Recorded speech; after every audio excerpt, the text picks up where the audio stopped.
Operation Sindoor എന്തുകൊണ്ടും ഉചിതമായി. ഇന്ത്യക്കാർ കാത്തിരുന്ന ഒരു മുഹൂർത്തമാണത്. നമ്മുടെ രാജ്യത്ത് കയറി ഇത്രത്തോളം അക്രമങ്ങളും ഒക്കെ നടത്തിയിട്ട് സുഖമായിട്ടിരിക്കുകയായിരുന്നു. അപ്പോൾ തിരിച്ചടി കിട്ടിയപ്പോൾ മനസ്സിലായി, കിട്ടിയപ്പോൾ നല്ല രീതിയിൽ കിട്ടിയിട്ടുണ്ട്.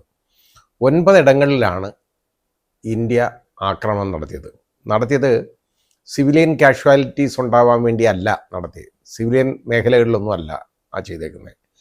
അതുകൂടാതെ അവരുടെ മിലിറ്ററി ബേസുകളെയൊന്നും അറ്റാക്ക് ചെയ്തിട്ടില്ല. പാകിസ്ഥാനിലെ പഞ്ചാബിൽ 4 മേഖലകളിലും, അതേപോലെ തന്നെ പാകിസ്ഥാൻ ഓക്യുപ്പൈഡ് കാശ്മീരിൽ 5 സ്ഥലത്തുമാണ് ഈ അറ്റാക്ക് നടത്തിയേക്കുന്നത്. ഇതെല്ലാം ലഷ്കർ-ഇ തോയ്ബയുടെയും ജെയ്ഷെ മുഹമ്മദിൻ്റെയും ഹിസ്ബുൾ മുജാഹിദിൻ്റെയും ഒക്കെ ഭീകര താവളങ്ങളെയാണ് ഇന്ത്യ ആക്രമിച്ചത്. ശരിയായ ഇൻ്റലിജൻസ് സംവിധാനത്തോടുകൂടി മനസ്സിലാക്കിയെടുത്തു എവിടെയൊക്കെയാണ് ഇതെന്ന് മനസ്സിലാക്കി അത് കറക്റ്റായിട്ട് ചെന്നിട്ട് അതിൽ അടിച്ച് നാശമാക്കിയതാണ്. അതായത് രാവിലെ വെളുപ്പിനെ 1:05 മുതൽ 1:30 വരെ ഉള്ള സമയം 25 മിനിറ്റ് കൊണ്ടാണ് 24 അറ്റാക്കുകളാണ് നടത്തിയിട്ടുള്ളത്. അത് ഈ 9 കേന്ദ്രങ്ങളിലായിട്ട്. ഇതെല്ലാം ഭീകര താവളങ്ങളാണ് ഇന്ത്യ ആക്രമിച്ചേക്കുന്നത്, അല്ല വേറെ ആരെയല്ല. ഇപ്പോൾ ലഷ്കർ-ഇ തോയ്ബയുടെ ഭീകര കേന്ദ്രങ്ങളെന്ന് പറയുന്നത് വളരെ വലിയ, അവർ നടത്തി ഭീകരന്മാരെ വാർത്തെടുത്ത് അവർ റിക്രൂട്ട് ചെയ്ത് പഠിപ്പിച്ച് ഇന്ത്യയിലേക്ക് അയക്കുന്ന കേന്ദ്രം. അതാണ് POK ഉണ്ടായിരുന്ന ഈ 5 കേന്ദ്രങ്ങളെന്ന് പറയുന്നത് തകർത്തത്. അതിൽ അതുപോലെ സിയാൽകോട്ടിൽ തകർത്തത്. ഇവിടെയൊക്കെ എന്നൊക്കെ പറയുന്നത് എന്താ അറിയോ, ഇവിടെ എല്ലാം മുഴുവൻ ഈ ലഷ്കർ-ഇ തോയ്ബയുടെ ഭീകരൻ ആയിട്ടുള്ള അതിൻ്റെ സ്ഥാപക നേതാവ് അസർ മസൂദ്. ആ അസർ മസൂദിൻ്റെ ആണെന്നുണ്ടെങ്കിൽ അവൻ്റെ വീട് ആക്രമിച്ചിട്ടുണ്ട് കേട്ടോ. അത് കാരണം അത് ഭീകര കേന്ദ്രമായതുകൊണ്ടാണ് ആക്രമിച്ചേക്കുന്നത്. അയാളെ ടാർഗറ്റ് ചെയ്തതാണ്. പക്ഷേ അവൻ മരിച്ചിട്ടില്ല എന്ന് പറയപ്പെടുന്നു. പക്ഷേ അയാളുടെ ഒരു മൂത്ത സഹോദരി, അതുപോലെ തന്നെ അയാളുടെ ബ്രദറിൻലോ, പിന്നെ വേറെ ആരാണ്ട് വളരെ 4 അടുത്ത അനുയായികൾ ലഷ്കർ-ഇയുടെ നേതാക്കന്മാരാണ്. അവന്മാർ അതിൽ കൊല്ലപ്പെട്ടിട്ടുണ്ട്. ആ കുടുംബാംഗങ്ങളെല്ലാം കൂടെ ചേർത്ത് അത് 14 പേര് അവിടെ കൊല്ലപ്പെട്ടെന്ന് പാകിസ്ഥാനി മാധ്യമങ്ങൾ പറയുന്നു. ഇനി അതിനിടയിൽ ചില അവകാശവാദങ്ങളൊക്കെ വെക്കുന്നുണ്ട് കേട്ടോ. അവകാശവാദങ്ങൾ പാകിസ്ഥാൻ വെക്കുന്നത് ഈ ഇന്ത്യയുടെ ആദ്യം പറഞ്ഞുകൊണ്ടിരുന്നത് 5 ജെറ്റുകൾ അടിച്ചിട്ടെന്നാണ് അവർ പാകിസ്ഥാൻ. അതിനകത്ത് ഒരെണ്ണം റഫേൽ ഉൾപ്പെടെ, അത് യഥാർത്ഥത്തിൽ BBC കാണിച്ചതാണ് കേട്ടോ. ഒരു പാകിസ്ഥാനി പറയുന്നതാണ് കാണിച്ചത്. പാകിസ്ഥാനിലെ ആരാണെന്ന് എനിക്ക് മനസ്സിലായില്ല കാരണം അയാൾ പറയുന്നത് എന്ന് പറഞ്ഞാൽ 5 വിമാനങ്ങൾ അടിച്ചിട്ടു എന്ന് പറഞ്ഞു. എന്നിട്ട് പാകിസ്ഥാൻ്റെ പ്രതിരോധ മന്ത്രാലയത്തിൻ്റെ ഒഫീഷ്യൽ ന്യൂസായിട്ട് ഒരാളിരുന്നുകൊണ്ട് പറയുന്നത് കേട്ടു 3 വിമാനങ്ങൾ അടിച്ചിട്ടെന്ന്. അപ്പോൾ ഈ പറയുന്നതൊന്നും ശരിയല്ല. ഈ പറയുന്നത് ഇന്ത്യയുടെ 3 വിമാനങ്ങൾ വെടിവെച്ചിട്ടെന്നാണ് അയാൾ ഔദ്യോഗികമായിട്ട് ഇപ്പോൾ പ്രഖ്യാപിക്കുന്നത്. ഇത് എവിടൊക്കെയാണ് ഏതൊക്കെയാണെന്നൊന്നും പറയുന്നില്ല. അത് ഇന്ന വിമാനങ്ങളൊന്നും അയാൾ പറയുന്നില്ല. ഏതായാലും അത് നമ്മുടെ വിശദീകരണം എന്ന് പറയുന്നത് നേരത്തെ മുമ്പ് നടന്നേക്കുന്ന, വളരെ പണ്ട് നടന്നേക്കുന്ന ഒരു എയർ സ്ട്രൈക്ക് മൂലം ഉള്ള ഇന്ത്യൻ വിമാനങ്ങൾ തകർന്നു വീണതിൻ്റെ എന്തോ ദൃശ്യങ്ങളാണ് എടുത്ത് അവിടെ മീഡിയയിൽ കാണിക്കുന്നത് എന്നുള്ളതാണ് പറയപ്പെടുന്നത്. ഏതായാലും വലിയ കാഷ്വാലിറ്റി ഒന്നും ഇന്ത്യക്ക് ഉണ്ടായിട്ടില്ല എന്നുള്ളത് ഉറപ്പാണ്. നമ്മുടെ രാജ്യത്തിന് അങ്ങനെയൊന്നും ഉണ്ടായിട്ടില്ല എന്നുള്ളത് ഏതാണ്ട് ഉറപ്പിക്കാം. മാത്രമല്ല, ഇത് ഈ ദൂരെ, അതായത് അതിർത്തിയിൽ നിന്ന് 100 കിലോമീറ്റർ അകലെയൊക്കെ ഉള്ള കേന്ദ്രങ്ങളൊക്കെയാണ് ചിലത് ആക്രമിച്ചേക്കുന്നത് കേട്ടോ. പാകിസ്ഥാനിൽ കയറാതെ തന്നെ ഇതാണ് അത്. അപ്പോൾ ഇവർ പാകിസ്ഥാനിൽ കയറാതെ നമ്മുടെ വിമാനങ്ങളിൽ നിന്ന്, യഥാർത്ഥത്തിൽ റഫേൽ വിമാനങ്ങളിൽ നിന്ന് മിസൈൽ അറ്റാക്ക് മൂലമാണ് ഇത് നടത്തിയേക്കുന്നതെന്നാണ് പറയപ്പെടുന്നത്. പക്ഷേ കൂടുതൽ വിവരങ്ങളൊന്നും അവർ മിലിറ്ററി, നമ്മുടെ സൈന്യം വെറുതെ വെളിയിൽ വിടാൻ പാടില്ല താനും. കാരണം ഇത് ആളുകൾ അറിയണ്ട. പാകിസ്ഥാൻ്റെ ശ്രദ്ധ മാറിയിരുന്നു എന്നുള്ളതൊരു സത്യമാണ്. കാരണം ഇവിടെ ഒരു മോക്ക് ഡ്രില്ലൊക്കെ പറഞ്ഞപ്പോൾ നമ്മൾ ഈ മോക്ക് ഡ്രില്ലൊക്കെ നടത്തുകയാണ്. മാത്രമല്ല, സൈനിക അഭ്യാസങ്ങളൊക്കെ, വ്യോമാഭ്യാസങ്ങളൊക്കെ യഥാർത്ഥത്തിൽ രാജസ്ഥാൻ്റെ ബോർഡറിൽ നമ്മൾ നടത്തി, പാകിസ്ഥാൻ ബോർഡറിൽ നടത്തി. അപ്പോൾ ഇതൊക്കെ കണ്ടപ്പോൾ അവർ ഇങ്ങനെ വിചാരിച്ചില്ല, ഇതുപോലൊരു സംഭവം ഉണ്ടാവും എന്നുള്ള ഒരു ഊഹം പോലും ഇല്ലാത്ത സമയത്താണ് അടിച്ചത്. മാത്രമല്ല, രാത്രി ഈ സമയം ആയതുകൊണ്ടെന്നറിയോ, സിവിലിയൻ കാഷ്വാലിറ്റീസ് വളരെ കുറയും. ഇങ്ങനെയുള്ളപ്പോൾ. പക്ഷേ ഈ കേന്ദ്രങ്ങൾ തകർക്കാതിരിക്കാൻ ഒരു നിവൃത്തിയില്ല ഇന്ത്യയെ സംബന്ധിച്ചിടത്തോളം. കാരണം അജ്മൽ കസബിനെയും അതേപോലെ തന്നെ ഹെഡ്ലി അയാളെയും ഒക്കെ റിക്രൂട്ട് ചെയ്ത് വാർത്തെടുത്ത കേന്ദ്രമാണ് യഥാർത്ഥത്തിൽ POKയിൽ ഈ തകർത്ത ഒരെണ്ണം. അത് അപ്പം എങ്ങനെ തകർക്കാതിരിക്കും? ബോംബെ ഭീകരാക്രമണത്തിൽ അന്ന് ഇന്ത്യയിൽ നമുക്ക് നിരപരാധികൾ 64 പേരാ കൊല്ലപ്പെട്ടത്. ബാക്കി എത്രയോ 300ഓളം പേർക്ക് ഇഞ്ചുവേർഡായി, ഒരുപാട് പരിക്കും പറ്റി. ഇതേപോലെ എത്ര അറ്റാക്കുകൾ. അപ്പോൾ അതാണ് നമ്മൾ മനസ്സിലാക്കേണ്ടത്. അപ്പോൾ അങ്ങനെ വരുന്നുടനെ ഈ ഇവന്മാരെയൊക്കെ തകർക്കാതെ വേറെ മാർഗമൊന്നുമില്ല. ഇത് അടിച്ച് പൊളിച്ച് കളയണം മുഴുവൻ. അതാ വേണ്ടത്. ഇതുകൊണ്ട് നിർത്തിയാൽ ഭാഗ്യം. പക്ഷെ തുടക്കം എന്നുള്ളതാണ് എനിക്ക് തോന്നുന്നത്. ഇത് ആരംഭമായിട്ടുള്ളൂ എന്നുള്ളതാണ് പറയപ്പെടുന്നത്. ഇനിയും കാത്തിരുന്നോട്ടെ. എവിടെയൊക്കെ അവരുടെ ഭീകര കേന്ദ്രങ്ങളുണ്ടോ, ഈ ഭീകരരെ പോറ്റുന്ന നാടാണല്ലോ, അവരുണ്ടോ, അത് മുഴുവൻ നശിപ്പിക്കണം.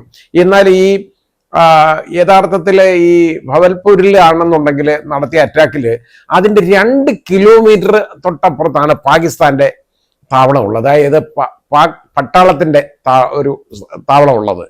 അതിലൊന്നും ചെയ്തില്ലല്ലോ. അപ്പോൾ പട്ടാളത്തെ ഒന്നുമല്ല ഉദ്ദേശിച്ചത്, അവിടുത്തെ ഭീകര താവളങ്ങൾ, ഈ പരിശീലന കേന്ദ്രങ്ങളെ തന്നെയാണ് ഇന്ത്യ ഉദ്ദേശിച്ചേക്കുന്നത് എന്നുള്ളത് മനസ്സിലാക്കാം. മാത്രമല്ല, ഇത് ഓപ്പറേഷൻ സിന്ദൂർ എന്നുള്ള പേരുണ്ടല്ലോ, വളരെ വളരെ ഉചിതമായ ഒരു പേരാണ് ഈ ഓപ്പറേഷന് നൽകിയത്. കാരണം 26 അതായത് നമുക്ക് 25 സ്ത്രീകളുടെ നമുക്ക് പറയാം, 25 പുരുഷന്മാരവിടെ കൊല്ലപ്പെട്ടല്ലോ. അത് ഹൈന്ദവ സഹോദരങ്ങൾ കൊല്ലപ്പെട്ടു. ആ കൊല്ലപ്പെട്ടവരുടെയൊക്കെ ജാതി നോക്കി വിളിച്ചതിന് ശേഷം അവരെ വെടിവെച്ച് കൊല്ലായിരുന്നു ചെയ്തത്.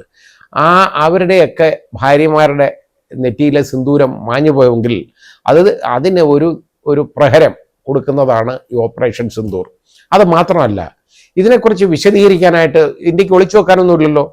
2 മിലിറ്ററി ഓഫീസർമാർ, അതായത് സൈനിക ഓഫീസർമാർ, ഒന്ന് നമ്മുടെ ഒരു മിലിറ്ററിയുടെ കേണലാണ്. അവർ നമ്മുടെ കരസേനയിലുള്ള കേണലാണ്. ഒരെണ്ണം 2 ലേഡി ഓഫീസർമാർ, വനിതാ ഓഫീസർമാരെ വിളിച്ചായിരുത്തേക്കുന്നത് കേട്ടോ. ഒന്ന് വിംഗ് കമാൻഡറായിട്ടുള്ള വ്യോമിക സിംഗ്, അതാ വന്നേക്കുന്നത്. മറ്റേത് സോഫിയ ഖുറേഷി, ഇത് ആണ് കേണൽ സോഫിയ ഖുറേഷി. ഇവർ 2 പേരുമാണ് ഇത് എങ്ങനെയാണ് ഈ ഓപ്പറേഷൻ നടത്തിയെന്ന് വിശദീകരിച്ചത്. മാത്രമല്ല, അവർ കാണിച്ചു, അതിൻ്റെ വിഷ്വൽസും കാണിച്ചിട്ടുണ്ട്, എവിടെയൊക്കെ അറ്റാക്ക് നടത്തി എന്നുള്ളത് കാണിച്ചു. അത്ര പ്രിസിഷനിലാണ്, അത്ര കൃത്യമായിട്ടാണ് ചെയ്തേക്കുന്നത് ഈ അറ്റാക്ക്. അങ്ങനെ തന്നെ വേണം. അതായത് അത്രത്തോളം കഴിവ് നമ്മുടെ സൈന്യത്തിനുണ്ട് എന്നുള്ളത് ഇപ്പോൾ അവന്മാർ തിരിച്ചറിയുന്നു. ഇവിടെ എല്ലാം കാണിച്ചു തരും, ഞങ്ങളുടെ കയ്യിൽ ആണവായുധമുണ്ട് എന്ന് 24 മണിക്കൂറും പറഞ്ഞുകൊണ്ടിരിക്കുന്ന പാകിസ്ഥാന്റെ പ്രതിരോധ മന്ത്രി ഇപ്പം മുമ്പോട്ട് വന്നേക്കാണ്. വിദേശകാര്യ മന്ത്രി ഇപ്പോൾ വന്നേക്കാണ്. എന്താ പറയുന്നതറിയോ? ഇന്ത്യ സംയമനം പാലിക്കാൻ തയ്യാറാണെങ്കിൽ ഞങ്ങളും തയ്യാറാണെന്ന്. എന്നുവെച്ചാൽ ചർച്ചയ്ക്ക് തയ്യാറാണെന്നാണ്. ഇവൻ്റെയൊക്കെ ചർച്ച ആർക്ക് വേണം? ഇവൻ്റെ കൂടെയൊക്കെ ഭീകരന്മാരോട് ഇരുന്നാണോ ആരെങ്കിലും ചർച്ച ചെയ്യുന്നത്? ഈ നമ്മുടെ രാജ്യത്തെ ഇതുപോലെ ഉപദ്രവിച്ചവന്മാരോടെ ചർച്ചയോ? ഇനി എന്തു ചർച്ച? ഒന്നും വേണ്ട. അവിടെ സെക്യൂരിറ്റി കൗൺസിലിൽ ഓടിപ്പോയല്ലോ, അവിടെ ചെന്ന് നാണം കെട്ട് വന്നതല്ലേ. നൈജീരിയ ഉൾപ്പെടെയുള്ള എല്ലാ രാജ്യങ്ങളും ചോദിച്ചത് എന്താണെന്നറിയോ? നിങ്ങൾ മതത്തിന്റെ അടിസ്ഥാനത്തിൽ ആളുകളെ വെടിവെച്ച് കൊല്ലുന്നവരെ പ്രോത്സാഹിപ്പിക്കുകയാണോ നിങ്ങൾ ചെയ്യുന്ന ചോദിച്ചു. അടപ്പ് മുട്ടിപ്പോയവന്മാർക്ക് ഒന്നും പറയാനില്ലായിരുന്നു എന്നുള്ളതാണ്. ആ രീതിയിലുള്ള ചോദ്യങ്ങളാണ് അവിടുന്ന് വന്നത്. പോയി നാണം കെട്ട് തിരികെ വന്നു കേട്ടോ. ഒന്നും ഇടപെടത്തില്ല ആരും. കാരണം ഇന്ത്യക്ക് അത്രത്തോളം അന്താരാഷ്ട്ര തലത്തിലുള്ള സപ്പോർട്ടുണ്ട്. ചൈന പോലും യഥാർത്ഥത്തിൽ ഈ ഭീകരാക്രമണത്തെ, പഹൽഗാമിലെ ആക്രമണത്തെ തള്ളിപ്പറഞ്ഞതാണ് കേട്ടോ. പക്ഷേ ചൈന പറയുന്നത് പാകിസ്ഥാനിൻ്റെ കൂടെ അവർ നിൽക്കും എന്നുള്ളതാണ്, പരസ്യമായിട്ട് പറയുന്നില്ല. അതാണ് കാര്യം. പാകിസ്ഥാൻ ഞങ്ങൾ നോക്കും, അങ്ങനെ കാണും എന്നൊക്കെ പറയുന്നത് ആ പാകിസ്ഥാനെ സൂചിപ്പിക്കാൻ പറയുകയാണ് എന്നുള്ളതല്ലാതെ അവർക്ക് പരസ്യമായിട്ട് നിൽക്കാൻ പറ്റത്തില്ല. ആ രീതിയാണ്. കാരണം നിൽക്കുന്നവരെ എല്ലാം ഒറ്റപ്പെടുത്തുന്ന ഒരു രീതി അന്താരാഷ്ട്ര കമ്മ്യൂണിറ്റി നോക്കിക്കൊണ്ടിരിക്കുകയാണ്. അപ്പം ഈ ഓപ്പറേഷൻ സിന്ദൂർ എന്ന് പറയുന്നുണ്ടല്ലോ, എൻ്റെ അഭിപ്രായത്തിൽ ഇതുകൊണ്ട് തന്നെ അവസാനിക്കരുത്. ഇതിന് ശേഷം അവർ ചെയ്തതെന്ന് പറഞ്ഞു കഴിഞ്ഞാൽ, ഈ ഭീകര കേന്ദ്രങ്ങളെ നമ്മൾ ആക്രമിച്ചു. അതിനുശേഷം ബോർഡറിൽ വലിയ ഷെല്ലാക്രമണമാണ് ഈ പാകിസ്ഥാൻ അഴിച്ചുവിട്ടത്. ഏതാണ്ട് 7ഓളം സിവിലിയൻസ് നമ്മുടെ ഇന്ത്യയിൽ കൊല്ലപ്പെട്ടു. എന്നുള്ളത്, നമ്മുടെ സഹോദരങ്ങളോ കൊല്ലപ്പെട്ടു എന്നുള്ളത് നമ്മൾ മനസ്സിലാക്കേണ്ടതാണ്. അതുണ്ടാവും. അതിനിപ്പോൾ വളരെ ശ്രദ്ധിക്കേണ്ടതായിട്ടുണ്ട്. അവിടെ നിന്ന് എല്ലാവരെയൊക്കെ ഇവാക്യുവേറ്റ് ചെയ്തുകൊണ്ടിരിക്കുക, ഒഴിപ്പിച്ചുകൊണ്ടിരിക്കുകയാണ് ഇപ്പോൾ ആളുകളെയൊക്കെ. കാരണം ഒരു യുദ്ധം വന്നു കഴിഞ്ഞാൽ ഇതൊക്കെ വരും. ഈ മറ്റേ നമ്മുടെ ഇനി അത് നമ്മുടെ ഫോഴ്സ് അതിന് ശരിക്ക് കൊടുത്തിട്ടുണ്ട്. ഈ പാകിസ്ഥാൻ പട്ടാളക്കാർ കൊല്ലപ്പെട്ടുള്ളതായിട്ട് പറഞ്ഞു കേൾക്കുന്നുണ്ട് കേട്ടോ. അതിൻ്റെ എണ്ണമൊന്നും നമുക്ക് അറിഞ്ഞൂടാ. അതിനി കൊല്ലപ്പെട്ടത് കണ്ടാലും അവന്മാർ പറയും അത് പാകിസ്ഥാൻകാരല്ലെന്ന് പറയും. എന്നേ പറയുള്ളൂ. അതാണ് അവരുടെ ശീലം. അപ്പോൾ അവർക്കവിടെ ഇത് ആളുകൾ കൊല്ലപ്പെടുന്നതോ ഒന്നും ഒരു വലിയ പ്രശ്നമൊന്നും ഉള്ള കാര്യമൊന്നുമല്ല. അത് നോക്കത്തുമില്ല. ഇപ്പോൾ യഥാർത്ഥത്തിൽ ആ ഭീകരൻ അസർ മസൂദിന് വലിയ തിരിച്ചടിയാണ് നേരിട്ടേക്കുന്നത്. അവൻ്റെ വീട് തകർത്തു. അത് മാത്രമല്ല അവൻ്റെ 4 കൂട്ടാളികൾ, ബാക്കി അവൻ്റെ ബന്ധുക്കൾ, അതൊക്കെ അതിൽ പോയിട്ടുണ്ട് കേട്ടോ. അത് ആ ഭീകര കേന്ദ്രം ആക്രമിച്ച കൂട്ടത്തിലുള്ളതാണത്. അതൊക്കെ വരണം. കാരണം അങ്ങനെ വരും. ഇവനെ ഇത്രത്തോളം ഭീകരതയും നമ്മുടെ നാട്ടിൽ നടത്തിയതിന് ശേഷം അവന് അവിടെ നമ്മുടെ ഈ കാണ്ഡഹാറിലൂടെ ആ വിമാനം തട്ടിക്കൊണ്ട് അവിടെ പോയിട്ട് അവിടുന്ന് നമ്മൾ ഫോഴ്സ് ചെയ്ത് മോചിപ്പിക്കപ്പെട്ടവനാണ് അവൻ. ഇവനെ ഇന്ത്യക്ക് കൈമാറണം. അതിനല്ലാതെ ഡയലോഗൊന്നും ആവശ്യമില്ല. ഇവനെ ഇന്ത്യക്ക് എത്രയും പെട്ടെന്ന് അവർ പാകിസ്ഥാൻ കൈമാറണം. അതാ ചെയ്യേണ്ടത്. അതുപോലെ തന്നെ ഈ ഭീകരത ഇവിടെ നടത്തിയവന്മാർക്ക് പുറകിലുള്ള ആളുകളെല്ലാം, അതായത് ആരതിനെ ഫണ്ട് ചെയ്തു, ആര് യവന്മാരെ റിക്രൂട്ട് ചെയ്തു, ആരവന്മാർക്ക് ട്രെയിനിങ് കൊടുത്തു, യവന്മാരെ എല്ലാം നിയമത്തിന് മുമ്പിൽ കൊണ്ടുവരണം. അതാ ചെയ്യേണ്ടത്. അല്ലാതെ ഇരുന്നിട്ട് ഞങ്ങളിനി ചർച്ചയ്ക്ക് തയ്യാറാണെന്ന്. ഇപ്പം ചർച്ച അറിയാമല്ലോ. ഇപ്പോൾ ചർച്ചയെന്ന് പറയാൻ ഇവരുടെ ചർച്ച ആർക്ക് വേണം?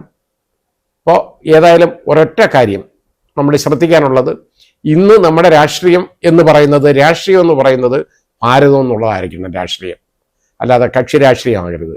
ഇന്ന് നമ്മുടെ മതം എന്ന് പറയുന്നത് ഭാരതമായിരിക്കണം. അത് മതി, അല്ലാതെ വേറൊന്നും വേണ്ട. ഈ ഒരു ചിന്തയോടുകൂടി രാജ്യത്തിന് വേണ്ടി ഒറ്റക്കെട്ടായിട്ട് എല്ലാവരും നിൽക്കണം. എല്ലാ നേതാക്കളും ഇതിനെ അഭിനന്ദിച്ചേക്കാണ്. രാഷ്ട്രീയ ഭേദമന്യേ എല്ലാവരും ഇത് സൈന്യത്തെ അഭിനന്ദിച്ചേക്കാണ്. നമ്മുടെ ഇന്ത്യൻ സൈന്യം, അവർക്ക് ഒരു ബിഗ് സല്യൂട്ട്.